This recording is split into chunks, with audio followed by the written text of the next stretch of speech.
The icy wind sliced through Zara Vaughn's threadbare coat like 1,000 frozen knives, and she knew with absolute certainty that she was going to die on this God-forsaken mountain pass in the winter of 1884. She had been traveling alone from Salt Lake City to St. George, Utah, a journey that should have taken 5 days under normal circumstances. But the unexpected January blizzard had turned the route through the mountains into a death trap. Her horse had thrown a shoe 2 miles back, forcing her to lead the limping animal through knee-deep snow while her fingers turned blue and her teeth chattered so violently she thought they might crack. The light was fading fast, and with it, any hope of finding shelter before nightfall would claim her completely. Zara had left Salt Lake City with high hopes and a leather satchel containing everything she owned in the world. At 22 years old, she had secured a position as a schoolteacher in St. George, a small but growing settlement in the southwestern corner of Utah Territory. The job represented freedom from her aunt's suffocating household, where she had lived since her parents died of cholera when she was 16. Her aunt had made it abundantly clear that Zara was a burden, an extra mouth to feed with no prospects for marriage, and no useful skills beyond reading and writing. When the letter arrived offering her the teaching position, Zara had packed her belongings that very night and purchased a ticket on the next stagecoach heading south. But the stagecoach had broken an axle outside of Nephi, and rather than wait 3 days for repairs, Zara had used the last of her money to buy the horse and supplies to continue on her own. The weather had been cold but clear when she set out. The blizzard had descended without warning the previous afternoon, transforming the familiar trail into an alien landscape of white. Now, as darkness crept across the snow-covered peaks, Zara stumbled forward on legs that no longer felt like her own. Her skirts were frozen stiff, making each step a battle. Ice crystals clung to her eyelashes, and she had long since lost feeling in her toes. The horse whinnied pitifully behind her, pulling against the reins. She could barely see 10 feet ahead through the swirling snow. Every breath burned her lungs. She had stopped shivering an hour ago, which she knew from her father's old medical books was a very bad sign. Her father had been a doctor before the cholera took him, and she remembered him explaining that when the body stopped shivering, it meant the core temperature had dropped to dangerous levels. Sleepiness would come next, then confusion, then death. Already her thoughts were becoming sluggish, her movements uncoordinated. Zara thought about simply lying down in the snow. It would be so easy to close her eyes and let the cold take her. At least it would stop hurting. At least she would stop feeling so terribly, terribly tired. Her knees buckled and she fell forward into a snowbank, too exhausted to rise. The horse stood over her, steam rising from its nostrils, but Zara could not find the strength to pull herself up. This was it then.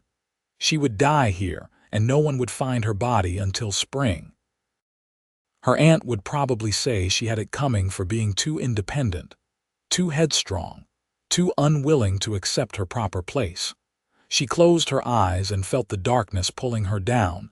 Then she heard a voice, deep and rough-edged, cutting through the howling wind. "Hold on there.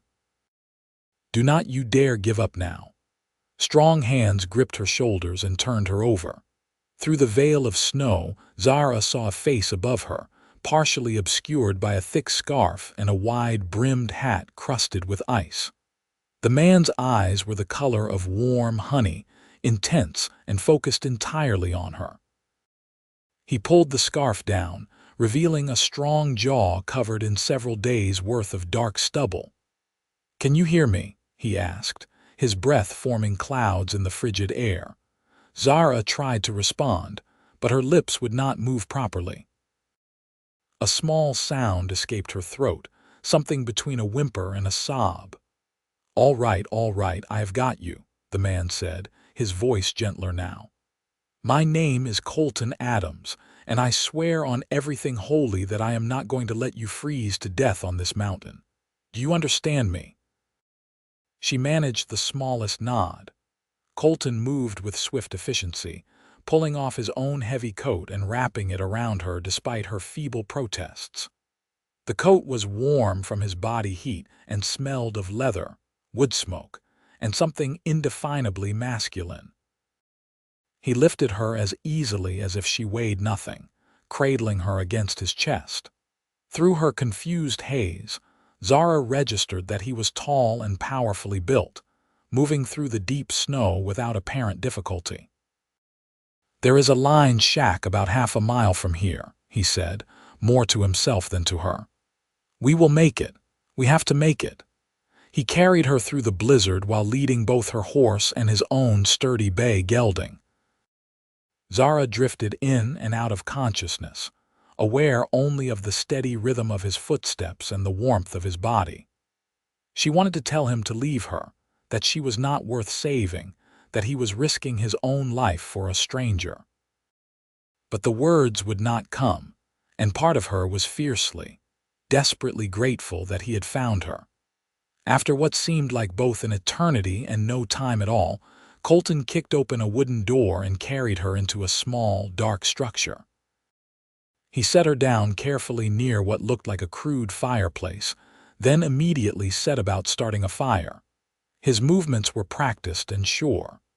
Within minutes, flames crackled to life, casting dancing shadows on the rough wooden walls. The lined shack was barely more than a crude shelter, maybe 12 feet square, with gaps between the logs where the chinking had fallen out. But it had a roof, and a door that closed against the wind, and a fireplace that was already beginning to push back the deadly cold. Colton secured both horses in a small lean-to attached to the side of the shack, giving them what grain he had in his saddlebags and rubbing them down with handfuls of straw. When he came back inside, his face was grim. He knelt beside Zara, who was still shaking uncontrollably despite the fire. "All right, listen to me," he said, his honey-colored eyes holding hers. "You are suffering from severe exposure. Your clothes are frozen solid and we need to get you out of them immediately. I know this is improper, and I know you do not know me from Adam, but if we do not get you warm right now, you are going to die. Do you understand?" Zara's mind was clearing slightly with the heat from the fire, enough for mortification to set in. But she could see the seriousness in his expression and knew he was right. She tried to reach for the buttons on her coat, but her fingers would not cooperate. "I cannot feel my hands," she whispered, her voice hoarse. "I know," Colton said gently. "I am going to help you, but I promise you I will be a gentleman about it. I have 2 younger sisters back home in Wyoming, and I would hope someone would do the same for them in this situation." He worked quickly and efficiently, helping her out of her frozen coat, her soggy wool dress, her multiple petticoats that had become stiff with ice. He kept his eyes averted as much as possible, wrapping her in dry blankets from his bedroll the moment each piece of clothing came off. Despite the circumstances, or perhaps because of them, there was nothing salacious about his touch. His hands were careful and respectful, treating her with the same gentle firmness one might use with an injured animal. When she was wrapped in blankets, he turned his attention to her feet. Her boots were frozen solid and he had to use his knife to cut the laces. When he finally got them off along with her stockings, he sucked in a sharp breath. "How bad?" Zara managed to ask, though she was afraid of the answer. "Your toes are white," Colton said honestly. "But I do not think there is frostbite yet. We need to warm them gradually." He pulled off his own boots and socks, then did something that shocked her. He opened his shirt and pulled her bare feet against his stomach, holding them there despite what must have been considerable discomfort. "What are you doing?" Zara gasped. "Warming you," he said simply. Body heat is the fastest way to bring your temperature back up safely. The fire will help, but it is not enough on its own. He held her feet against his bare skin, and gradually, agonizingly, feeling began to return to them. It hurt worse than anything Zara had ever experienced, a burning, stabbing pain that made her cry out. Colton held her steady, murmuring reassurances. "I know it hurts. I know, but that is a good sign. It means the tissue is not dead. Just breathe through it. You are doing fine." Tears streamed down Zara's face from the pain, but also from relief, and from the overwhelming kindness of this stranger who had appeared out of nowhere to save her life. When the worst of the pain subsided, leaving her feet red and tender but definitely alive, Colton carefully wrapped them in dry cloth and then set about making coffee and heating up some beans and salt pork he had in his saddlebags. "What is your name?" he asked as he worked. "Zara Vaughn," she replied, her voice stronger now. "I am traveling to St. George to take a position as a school teacher." "In this weather?" Colton glanced at her, one eyebrow raised. "The weather was fine when I started," Zara said defensively. "The blizzard came up suddenly." "It did at that," Colton agreed. He handed her a tin cup of hot coffee and she wrapped her hands around it, savoring the warmth. "I was caught out in it myself. I was herding cattle from Cedar City back to my ranch when it hit. Lost the herd in the storm but found you instead, so I reckon that is a fair trade." "You lost your cattle because of me." "I lost my cattle because of the blizzard," Colton corrected gently. "And cattle can be replaced. People cannot. Drink your coffee." Zara obeyed, feeling the hot liquid spread warmth through her chest. She studied Colton over the rim of the cup. In the firelight, she could see he was younger than she had first thought, probably no more than 25 or 26. His dark hair curled slightly at the ends where it touched his collar, and despite the stubble and the trail dust, there was something refined about his features. He moved with the easy confidence of someone comfortable in his own skin, completely at home in this harsh environment. "You said you have sisters?" Zara asked, partly out of curiosity and partly to fill the silence. Colton nodded, stirring the beans. "Two. Emma is 19 and Margaret just turned 16. They are back in Laramie with my mother. My father died 3 years ago and I came down here to start fresh, build my own spread. Bought a small ranch about 10 miles south of here, near a town called Anderson's Creek. It is not much yet, just 100 head of cattle and a cabin that leaks when it rains, but it is mine." There was pride in his voice and Zara understood it. She felt the same way about her teaching position, modest as it was. It represented independence, a life built on her own terms. "I imagine your mother misses you," Zara said. "She does, but she understands. A man needs to make his own way in the world, and I go back to visit when I can, usually once a year." He divided the beans onto 2 tin plates and handed her one along with a spoon. "It is not fancy, but it will keep you alive." The food was simple but hot, and Zara devoured it with an appetite sharpened by her near-death experience. As she ate, she became increasingly aware of her state of undress beneath the blankets. Her clothes hung on a makeshift line near the fire, steaming as they dried. The situation was wildly improper. If anyone knew she had spent the night alone with a man in a lined shack, her reputation would be destroyed before she even reached St. George to begin her new position. But what choice did she have? The alternative was freezing to death in the snow. Colton seemed to sense her discomfort. "The storm should blow itself out by morning," he said. "Your clothes will be dry by then, and I will escort you to St. George to make sure you arrive safely. We can say, I found you on the trail and rode alongside for protection. No one needs to know about tonight." "Why would you lie for me?" Zara asked. "I am not lying," Colton said with a slight smile. I did find you on the trail, and I will ride alongside for protection. I am just omitting certain details that are nobody's business but ours." His eyes met hers across the fire, and something passed between them, a moment of connection that made Zara's breath catch. She looked away quickly, feeling her cheeks flush with heat that had nothing to do with the fire. "Thank you," she said softly. "You saved my life tonight." "You would have done the same for me," Colton replied. "I am not sure I would have had the strength to carry you through a blizzard," Zara pointed out. Colton laughed, a warm sound that filled the small space. "Fair point. But you would have tried, I think. There is steel in you, Miss Vaughn. I can see it in your eyes. You did not give up out there until your body gave out on you. That takes courage." No one had ever called Zara courageous before. Her aunt had called her stubborn, willful, difficult. But courage was different. Courage was something to be proud of. "I was terrified," she admitted. "I thought I was going to die." "Being brave does not mean you are not scared," Colton said. "It means you keep going even when you are." They finished their meal in companionable silence. And then Colton banked the fire and arranged his bedroll on one side of the small space, while Zara remained bundled in blankets on the other. The storm howled outside, rattling the door and sending fingers of cold air through the gaps in the walls, but inside the shack it was almost cozy. "I will keep the fire going through the night," Colton said. "Try to get some rest.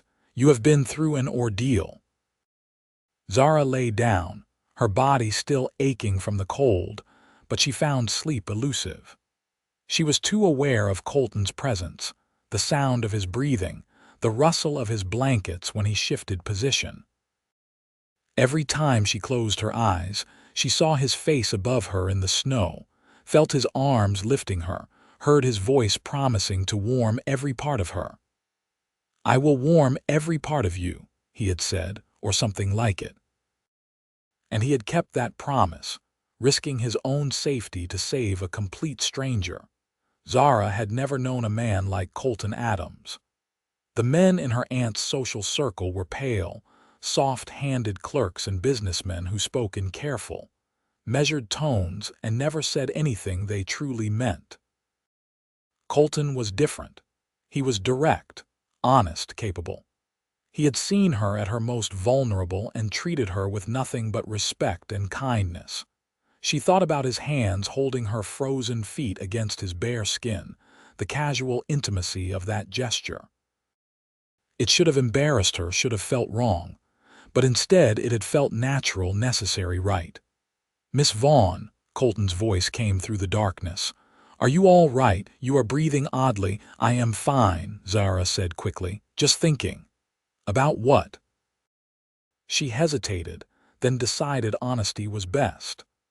"About how strange it is that a few hours ago I did not know you existed, and now you have seen me without my clothes and held my feet against your stomach. My aunt would have a fit of the vapors." Colton chuckled softly. "I imagine she would. But your aunt was not here, and sometimes survival requires us to set aside society's rules." "Is that what you believe? That rules can be set aside when necessary?" "I believe that rules should serve people, not the other way around," Colton said. "And I believe that saving a life is more important than preserving propriety. Do not you?" "Yes," Zara said. "Yes, I do. Then we understand each other." Zara smiled in the darkness. They did understand each other in a way that surprised her. Despite having just met, despite the unusual circumstances, she felt a connection to this cowboy that she had never felt with anyone before. "Colton," she said tentatively. "Yes. What you said earlier about warming every part of me. Did you mean that?" There was a long pause, and Zara's heart began to pound. Had she been too forward, misread the situation? Then Colton spoke, his voice low and serious. "I meant it. I would not let you freeze, not out there in the snow and not here in this shack. As long as I am breathing, I will keep you warm and safe.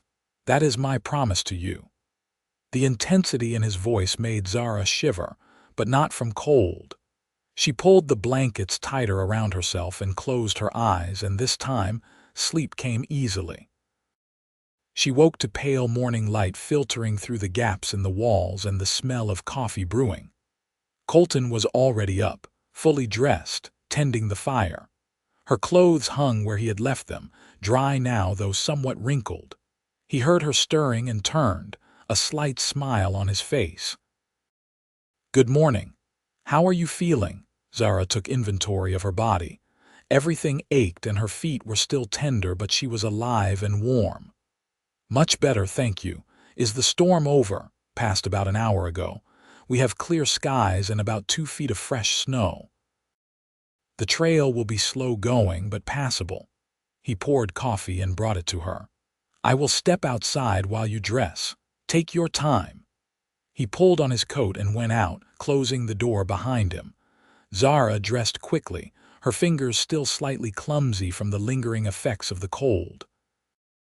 Her dress was wrinkled and bore water stains, but it was clean and dry. She did the best she could with her hair, braiding it and pinning it up, wishing for a mirror. When she opened the door, she found Colton had already saddled both horses and was checking her mount's hooves. The sun was brilliant on the fresh snow, nearly blinding. The world looked reborn, pristine and beautiful, with no sign of the deadly storm that had raged through the night. "Your horse's shoe is still loose," Colton said. "She will not be able to carry you far in this snow." "You will have to ride with me." Zara's eyes widened. "On your horse, together." "Unless you would rather walk," Colton said mildly. "I can lead your mare. She will be fine without a rider." The thought of riding pressed against Colton for hours made Zara's stomach flutter nervously, but she nodded. "That makes sense." Colton helped her mount, then swung up behind her, his arms coming around her to hold the reins. Zara was acutely aware of his chest against her back, the strength of his thighs bracketing hers, the warmth radiating from his body. She sat stiffly at first, trying to maintain some distance, but Colton's voice rumbled in her ear. "Relax, Miss Vaughn. It is a long ride to St. George, and you will be sore as hell if you sit like a board the whole way. Lean back against me. I will not bite." Hesitantly, Zara let herself settle against him and immediately felt more secure. The horse moved forward, and Colton guided them onto the snow-covered trail with easy confidence, leading Zara's mare behind them. They rode in silence for a while, making their way down the mountain pass. The sun climbed higher, and the day warmed slightly, though it was still well below freezing. Zara found herself studying the landscape with new appreciation. Yesterday, it had been a frozen hell bent on killing her. Today, it was starkly beautiful, the kind of wild, rugged country that made her understand why people came west seeking freedom and opportunity. "Tell me about this teaching position," Colton said eventually. "What made you want to come all the way to St. George?" Zara explained about her parents' death, her aunt's household, the letter that had offered her an escape. As she talked, she found herself sharing more than she had intended, telling him about her dreams of making a difference, of shaping young minds, of building a life that was truly her own. "My aunt said I was being foolish," Zara concluded. "She said a woman alone could not make it in a frontier town, that I should stay in Salt Lake City and accept the first marriage proposal that came along, even if it was from Mr. Henderson." "Who is Mr. Henderson?" "A widower with 5 children and breath that could peel paint," Zara said, making Colton laugh. "He is 63 years old and looking for a housekeeper who will not demand wages. My aunt thought it was a wonderful opportunity." "Your aunt sounds delightful," Colton said dryly. "She means well," Zara said, though even she did not sound convinced. "She took me in when I had nowhere else to go. I owe her for that." "You do not owe anyone your entire life," Colton said firmly. You have every right to choose your own path. Is that why you left Wyoming? To choose your own path, partly, Colton admitted. My father left the ranch to all three of us, but my uncle made it clear he expected to run things his way. He is a good man, but we butted heads constantly. I figured it was better to start fresh than to spend the next 20 years fighting about how to run cattle, so I took my inheritance money, said my goodbyes, and headed south. Best decision I ever made. You ever regret it, leaving your family? Sometimes, Colton said honestly. Especially around holidays. But I can always go back to visit, and I am building something that is mine. That matters to me. I suspect you understand that. I do, Zara said softly. They continued riding, the horse picking its way carefully through the snow. Colton pointed out landmarks, telling her stories about the area. He had a gift for storytelling, painting vivid pictures with his words. Zara found herself laughing at his tales of cattle drives gone wrong, of horses with stubborn streaks, of the time he accidentally set his own hat on fire while trying to light a campfire in the wind. You are making that up, she accused. I swear it is true, Colton said, his voice full of mock offense. Ask anyone at Anderson's Creek. They will never let me forget it. I was the talk of the town for a month. As they talked, Zara became aware of a growing comfort between them. The initial awkwardness had faded, replaced by an easy camaraderie. She no longer felt self-conscious about leaning against him. It felt natural, right, as if they had known each other for years rather than hours. Around midday, they stopped to rest the horses and eat the last of Colton's provisions. They were off the mountain pass now, descending into the red rock country that characterized southern Utah. The landscape was stark and strange, with twisted juniper trees and towering sandstone formations that glowed like fire in the afternoon sun.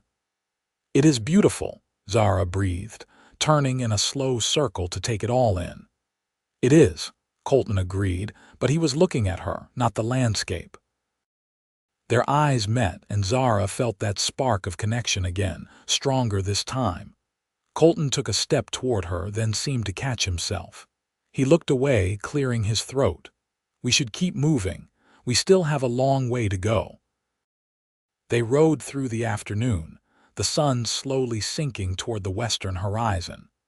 Colton kept up a steady stream of conversation, but there was a new tension in his body that Zara could feel. His arms around her seemed more careful, more deliberate. Several times she caught him starting to say something, then stopping himself, finally, as the sun was painting the rocks in shades of gold and crimson.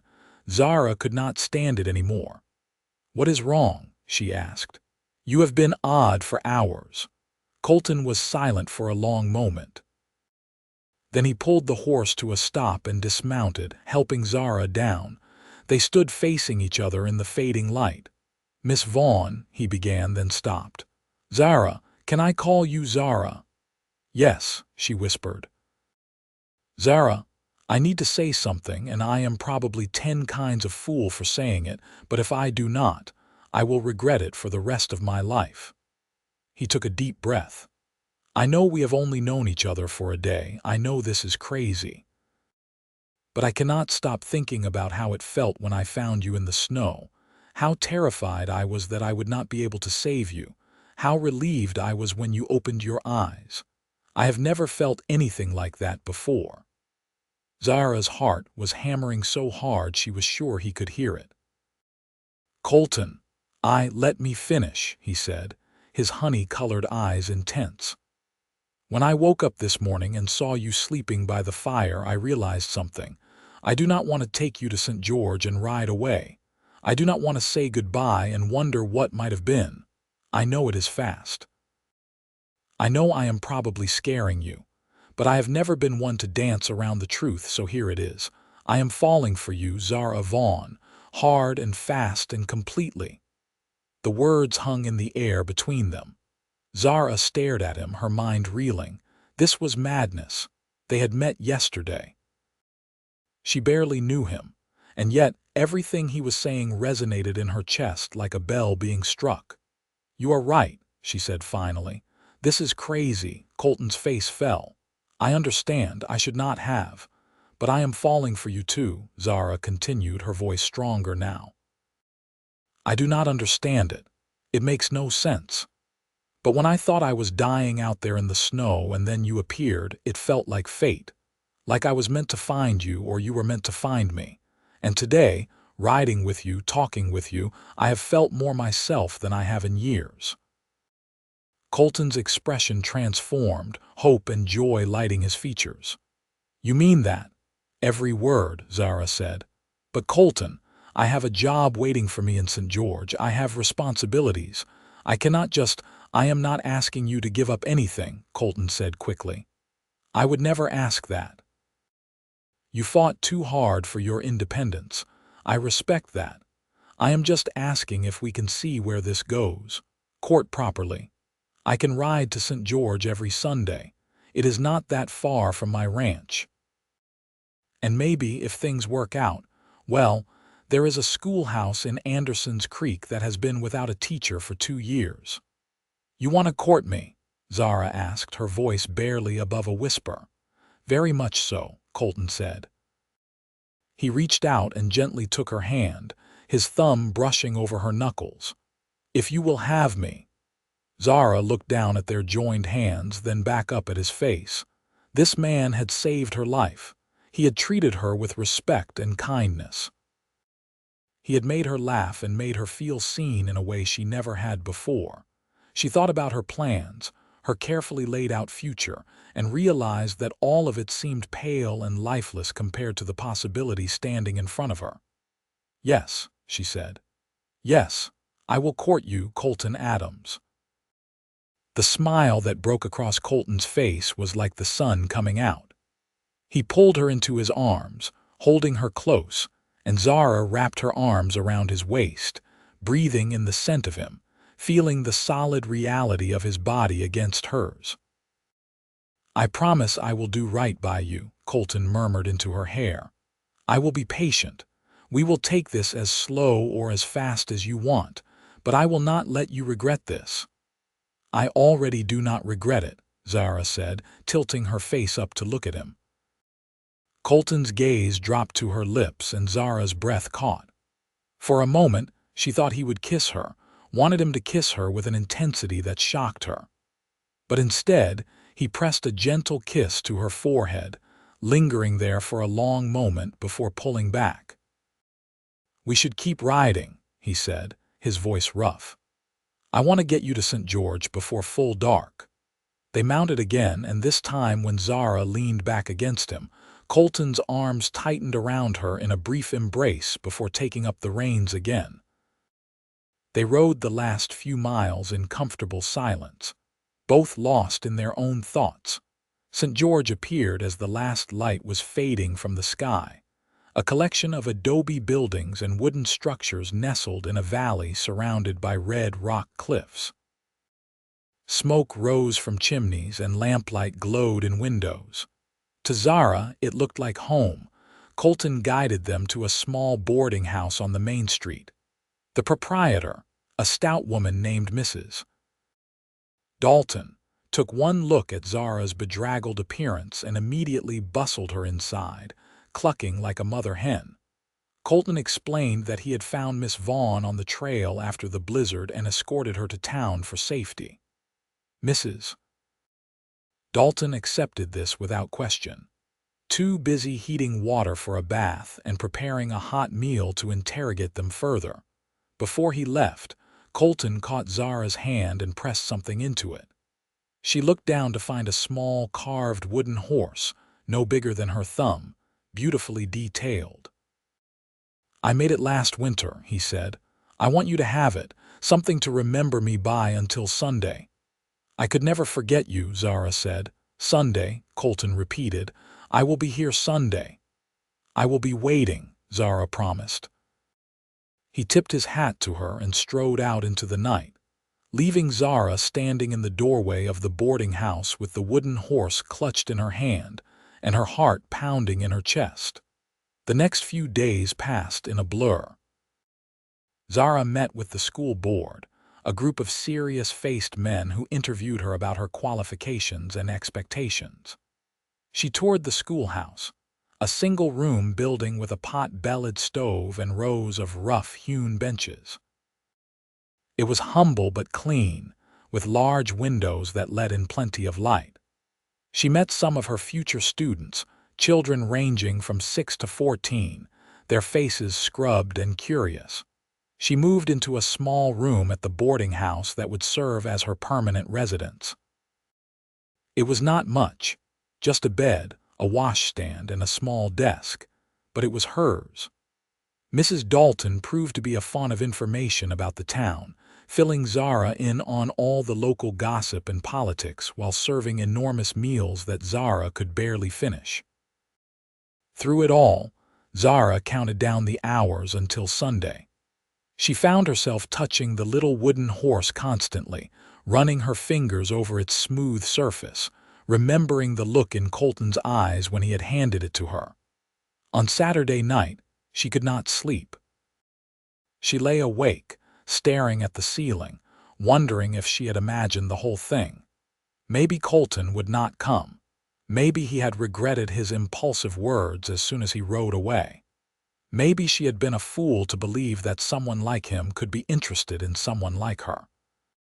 But Sunday morning dawned clear and bright, and at exactly 10 o'clock, there was a knock on the boarding house door. Mrs. Dalton answered it, and Zara heard Colton's deep voice asking if Miss Vaughn was available to receive visitors. Zara flew down the stairs, nearly tripping over her skirts in her haste. Colton stood in the doorway, hat in hand, wearing clean clothes and with his hair neatly combed. His face lit up when he saw her. "Good morning, Miss Vaughn," he said formally, clearly aware of Mrs. Dalton hovering nearby. "I was wondering if you would care to take a walk with me." "I would like that very much, Mr. Adams," Zara replied, trying to match his formal tone but unable to keep the smile off her face. "Mrs. Dalton insisted on acting as chaperone, following at a discreet distance as Colton and Zara walked through the town. It was not ideal, but Zara found she did not care. Just being near Colton again made her feel alive in a way she had not felt all week. "How was your week?" Colton asked. "Did you settle in all right?" Zara told him about the school board, the schoolhouse, her room at the boarding house. "It is perfect," she concluded. "Or it would be, except I have been thinking about you every moment." "I have been thinking about you too," Colton admitted. "I drove my foreman half crazy this week, staring off into space when I should have been working. He threatened to throw a bucket of water on me if I did not snap out of it." Zara laughed. "I have been no better. Mrs. Dalton caught me stirring my coffee for 5 minutes straight this morning." They walked to the edge of town, where the buildings gave way to open desert. In the distance, red rock formations rose against the brilliant blue sky. Colton took Zara's hand, glancing back to make sure Mrs. Dalton was not watching too closely. "I have been thinking," he said, "about what I said before, about courting. I want to do this right, Zara. I want to give you time to be sure, but I also want you to know that I am serious about this, about us." "I am serious too," Zara said. "I have never felt this way about anyone before." "Neither have I," Colton said. He stopped walking and turned to face her, his honey-colored eyes intense. "I know it is fast. I know people will say we are rushing, but sometimes you just know, do not you think? Sometimes you meet someone and everything just clicks into place." "Yes," Zara breathed. "That is exactly how I feel." They stood there, hands joined, staring at each other, the desert wind blowing around them. Behind them, Mrs. Dalton cleared her throat meaningfully, and they reluctantly began walking again. Over the next few months, Colton made good on his promise. Every Sunday, without fail, he rode to St. George to see Zara. They walked, they talked, they shared meals at the boarding house under Mrs. Dalton's watchful eye. Colton told her about his ranch, his dreams of building it into something substantial. Zara told him about her students, the challenges and joys of teaching. The town quickly accepted their courtship. Colton was well-liked and respected, known as a hard worker and an honest dealer. Several of the local ranchers told Zara she was lucky to have caught his eye, that Colton Adams was one of the good ones. In March, Colton invited Zara to visit his ranch. Mrs. Dalton agreed to accompany them as chaperone, though she complained about the long ride the entire way. The ranch was exactly as Colton had described it. Small but well-maintained, with a sturdy cabin, a barn, and corrals holding a mixed herd of cattle. The land itself was beautiful, nestled in a valley with a year-round creek running through it. Colton showed her everything with obvious pride, and Zara could see the potential in it. With hard work and time, this could become a successful operation. What do you think? Colton asked as they stood on a small rise overlooking the property. Mrs. Dalton had remained at the cabin, grateful for a chance to rest her feet. "I think it is wonderful," Zara said honestly. "You have built something impressive here, Colton." "I want to build more," Colton said. He took both her hands in his. "Zara, I know we have only been courting for a few months. I know this is fast. But I am 26 years old and I have never felt about anyone the way I feel about you. I wake up thinking about you and go to sleep thinking about you. You make me want to be better, work harder, build something lasting. I love you, Zara Vaughn. With everything I am, I love you." Tears sprang to Zara's eyes. "I love you too," she whispered. "So much it scares me sometimes." "Then marry me," Colton said, his voice urgent. "I am not asking you to give up teaching. We can figure that out. But marry me, be my wife. Build a life with me here." Zara's mind raced. This was everything she had never known she wanted. This man, this place, this life. But what about her independence? What about her teaching position? She had fought so hard for the right to make her own choices, to be her own person. As if reading her mind, Colton said, "I would never ask you to give up who you are. If you want to keep teaching, we will find a way. Maybe you can teach at Anderson's Creek. Maybe we can build a schoolhouse here on the ranch. I do not have all the answers, Zara, but I know we can figure it out together. As partners. As equals." Zara looked into his honey-colored eyes and saw nothing but honesty and love. This was not a man who would try to control her or diminish her. This was a man who wanted to build a life with her, not just expect her to fit into his. "Yes," she said. "Yes, I will marry you, Colton Adams." Colton whooped with joy and picked her up, spinning her around. When he set her down, he cupped her face in his hands and kissed her for the first time. It was gentle and sweet and perfect, and Zara felt it all the way to her toes. "We are getting married," Colton shouted to the sky, to the cattle, to anyone who would listen. She said yes. Mrs. Dalton appeared in the doorway of the cabin, a knowing smile on her face. "About time," she called. "I was beginning to think you would never ask." They were married in early May, in a small ceremony at the St. George Church. Zara wore a simple white dress that Mrs. Dalton helped her sew, and Colton wore his best suit, his hair slicked back and his eyes shining with happiness. The entire town turned out for the wedding, and afterward, there was a party that lasted well into the night. Colton's mother and sisters made the long journey from Wyoming to attend, and Zara immediately loved them.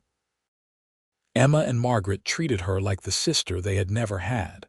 And Colton's mother, a kind woman with her son's warm eyes, hugged Zara tightly and told her she was exactly what Colton needed. Even Zara's aunt sent a letter, brief but not unkind, wishing her well. It was not much, but it was enough. The school board agreed to release Zara from her contract when she explained the situation, and it turned out that Anderson's Creek had indeed been searching for a teacher. The town was small, with only 15 school-age children, but they were eager to learn. The schoolhouse was a converted storage building, but with Colton's help, Zara transformed it into a proper classroom. She taught 4 days a week, Monday through Thursday, leaving Fridays for ranch work and Sundays for rest. The first year of marriage was hard. They were both learning to live with another person, to compromise, to communicate. There were arguments about money, about how to run the ranch, about 1,000 small things. But they never went to bed angry, and they always talked things through. Slowly, they built a partnership that was stronger than either of them alone. The ranch grew. Colton expanded the herd and hired 2 ranch hands to help with the work. Zara's school gained a reputation for excellence, and families began moving to Anderson's Creek specifically so their children could attend. The town itself grew around the school, adding a general store, a blacksmith, and a small church. In the winter of 1886, 2 years after they met on the mountain pass, Zara discovered she was pregnant. She was terrified at first, worried about how a baby would affect her teaching, her independence. But Colton held her and told her they would figure it out together, just like they figured out everything else. Their son was born in the summer of 1887, a healthy boy with his father's dark hair and his mother's green eyes. They named him Henry, after Colton's father. Zara took a few months off from teaching to recover and bond with the baby, and when she was ready to return to work, Colton's mother came to stay with them for 6 months to help with childcare. Eventually, they hired a young woman from town to look after Henry during school hours. Henry was followed by a daughter, Grace, 2 years later, and then another son, Thomas, 2 years after that. The cabin expanded to accommodate the growing family, with rooms added as needed. The ranch continued to prosper, becoming one of the most successful operations in southern Utah. Through it all, Colton and Zara's love deepened. They had their challenges, their hard times, their moments of frustration and doubt, but they faced everything together as partners and equals. Colton never asked Zara to give up teaching, and she never asked him to be anything other than who he was. They built a life based on mutual respect and genuine affection, and it showed in everything they did. On cold winter nights, they would sit by the fire after the children were asleep, and Colton would pull Zara close and remind her of the night they met. "I found you freezing on the mountain pass," he would say, "and I promised I would warm every part of you." "You have," Zara would reply, resting her head on his shoulder. "You kept your promise." As the years passed, they watched their children grow. Henry showed an aptitude for ranching, following his father everywhere, learning the business from the ground up. Grace had her mother's love of learning and announced at age 12 that she intended to become a teacher too. Thomas was the wild one, always getting into scrapes, but with a good heart and a quick mind.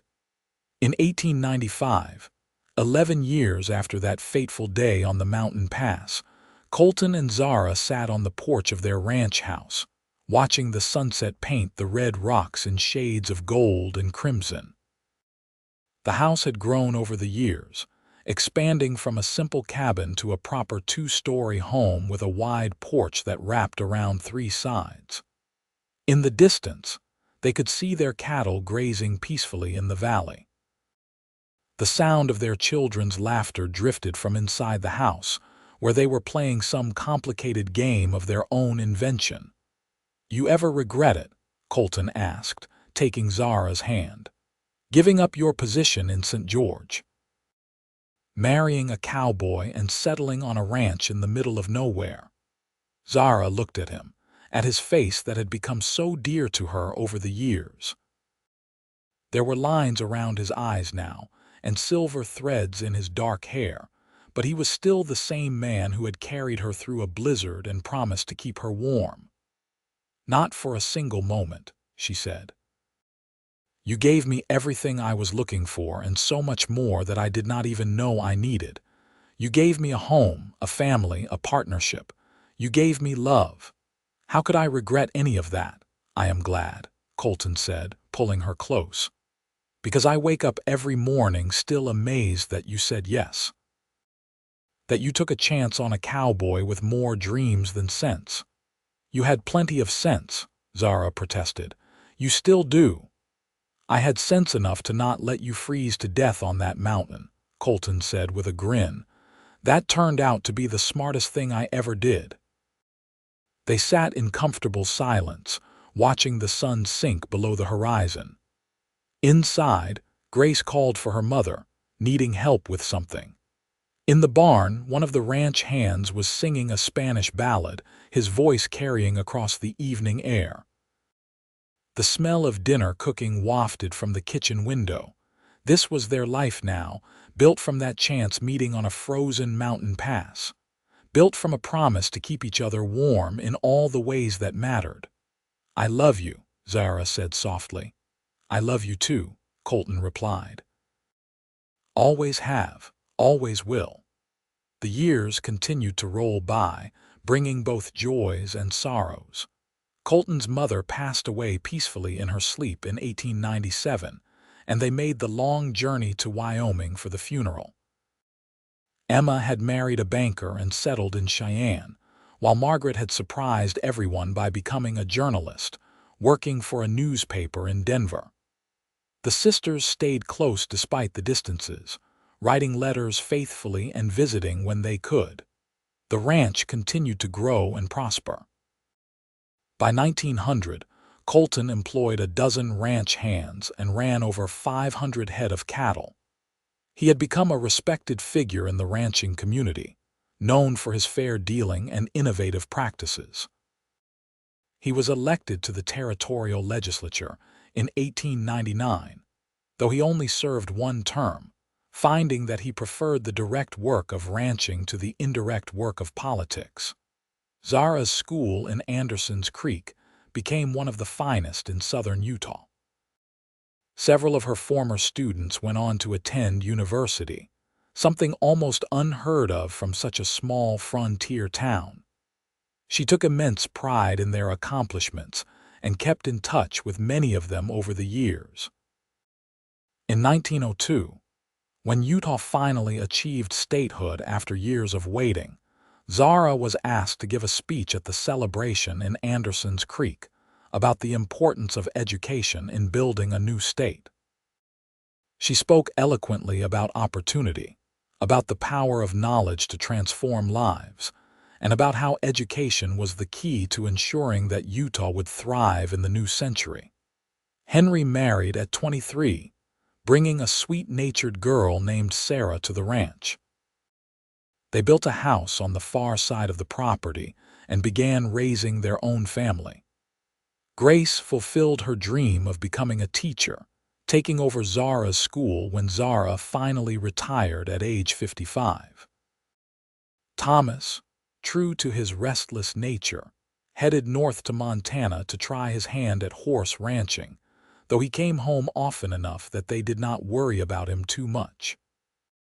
As Colton and Zara grew older, they found that their love had evolved into something deeper and more enduring than the passionate spark of their early days. They knew each other's thoughts almost before they were spoken.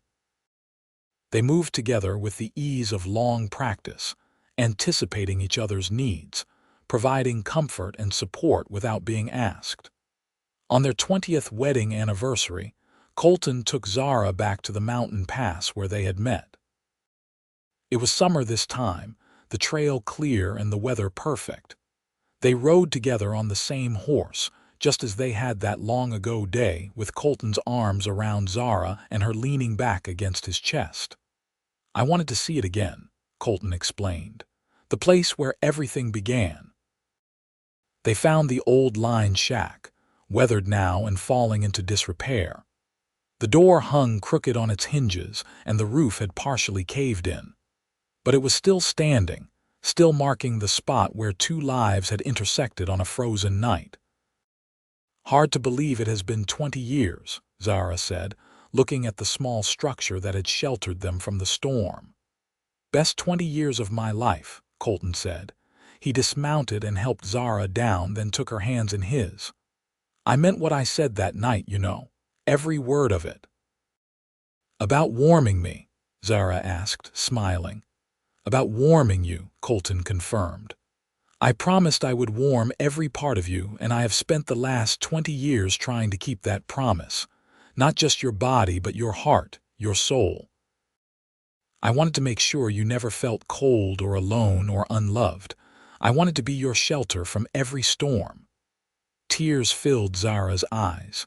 "You have been all of that and more. You have been my partner, my best friend, my great love. You have given me a life beyond anything I could have imagined that night when I thought I was going to die in the snow." "We gave each other a life," Colton corrected gently. "This was not just me rescuing you, Zara. You saved me too. I was alone out here, building a ranch but not really building a life. You gave me purpose, family, love. You made me complete." They stood there, holding hands in front of the old line shack, the place where their story had begun. Then Colton produced a blanket from his saddlebag and spread it on the ground in the shade of a juniper tree. They sat together, sharing the lunch Zara had packed, talking about their children and grandchildren, about the ranch, about their hopes and dreams for the future. "Do you think we will grow old together?" Zara asked, resting her head on Colton's shoulder. "I am counting on it," Colton replied. "I want at least another 20 years with you, maybe 30 or 40 if we are lucky. I want to see Grace's children grow up and Henry's grandchildren. I want to watch Thomas finally settle down if he ever does. I want to sit on our porch when we are too old to do much else and hold your hand and remember all of this." "That sounds perfect," Zara said. They got their wish. Colton and Zara lived well into their 80s, a remarkable feat for the time. They saw the turn of the century, the arrival of automobiles, the first airplanes, the slow transformation of the West from frontier to established civilization. The ranch remained in the family, passed down to Henry and his children, a legacy built on hard work and love. In their final years, they did exactly what Colton had predicted. They sat on their porch, held hands, and remembered. They told their grandchildren and great-grandchildren the story of how they met, about the blizzard and the line shack and the promise to keep each other warm. The children listened with wide eyes, amazed that their proper grandparents had ever been young and adventurous. Colton passed away peacefully in his sleep on a spring morning in 1927, at the age of 87. Zara, devastated by the loss of her life partner, followed him just 3 months later. Some said she had died of a broken heart, unable to live without the man who had been her other half for more than 40 years. They were buried side by side on a hill overlooking the ranch, under a large cottonwood tree they had planted together in their first year of marriage.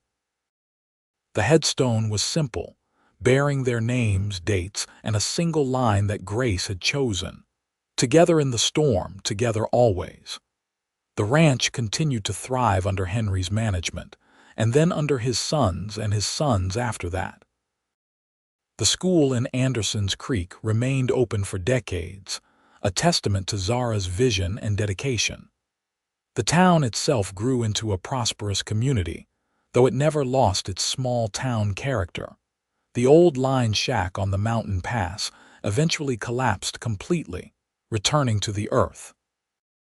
But the story lived on, passed down through generations of the Adams family. It became a family legend, a romantic tale of fate and love and promises kept.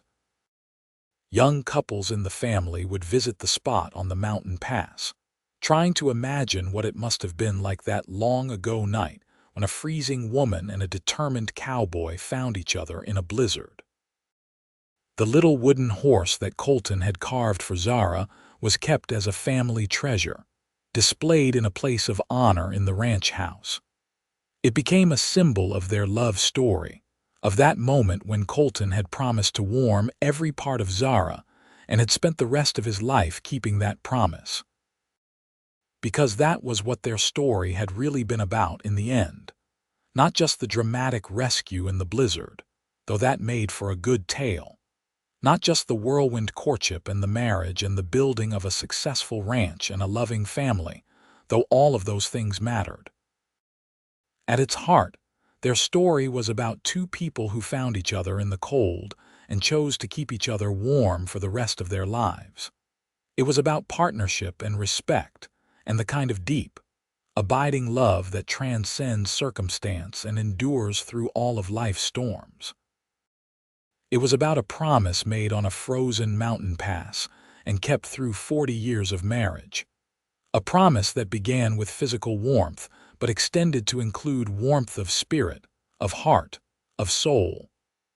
Colton had promised to warm every part of Zara, and he had. And in return, she had warmed every part of him. Together, they had built something that lasted not just their lifetimes, but for generations after. They had created a legacy of love that their descendants carried forward.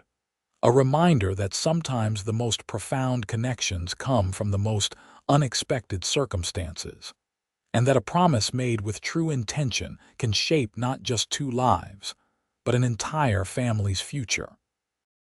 The story of Colton and Zara Adams became more than just a family legend. It became a reminder that love, real love, is about showing up every day and keeping your promises. It is about being a shelter in the storm, a source of warmth in the cold, a steady presence through all of life's changes. It is about seeing someone at their most vulnerable and choosing to protect rather than exploit, to lift up rather than take advantage.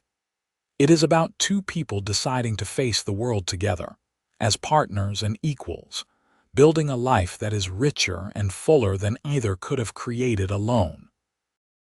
And it all began with a simple promise on a frozen mountain pass. I will warm every part of you. A promise that Colton kept every day of his life, and that Zara returned in kind. A promise that became the foundation for everything else that followed, for all the years of joy and struggle, triumph and hardship, laughter and tears that make up a life fully lived, and a love fully realized. In the end, that is what made their story worth telling, worth remembering, worth passing down through the generations. Not because it was perfect or without difficulty, but because it was real. Because it showed that true love is not just a feeling but a choice, made over and over again, day after day, year after year. A choice to keep each other warm in all the ways that matter, until the very end.